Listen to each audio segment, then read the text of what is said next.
Aaron, une fois lavé, fut revêtu de ses saints vêtements, vêtements de gloire et de beauté, Exode 28:2, montrant la gloire et la beauté que notre Seigneur Jésus-Christ désire que nous possédions pour lui.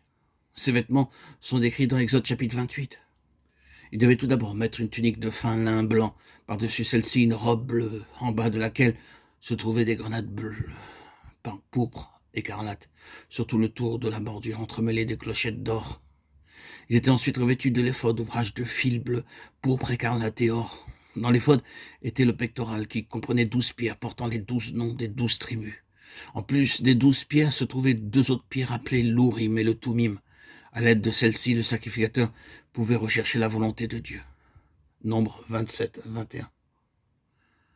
Sur les épaules se trouvaient également 2 pierres d'onyx portant également les noms des 12 tribus dans l'ordre de leur naissance.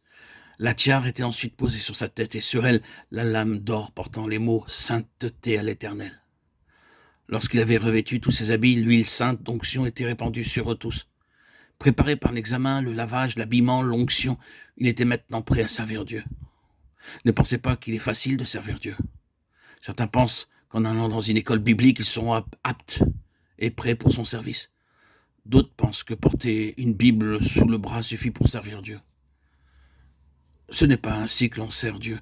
Il n'y a pas de moyen terme. L'huile d'onction sainte était un symbole du service que Dieu veut. Dieu a préparé un plan divin de cette manière. Tous peuvent le servir de façon agréable, avec respect et une sainte crainte. Pour un tel service correspond une préparation choisie par Dieu. Mais notez ceci, avant que l'huile ne puisse être répandue sur Aaron, elle devait l'être sur le tabernacle.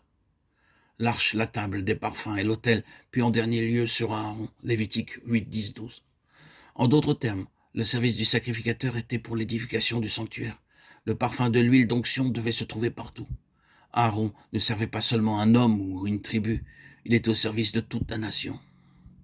Remarquez encore que l'huile parlait d'un service qui ne pouvait être accompli que dans les limites du sanctuaire seul. Vous dites, il y a tant de constructions, d'institutions qui ont été bâties par des personnes dévotes et qui accomplissent un bon travail.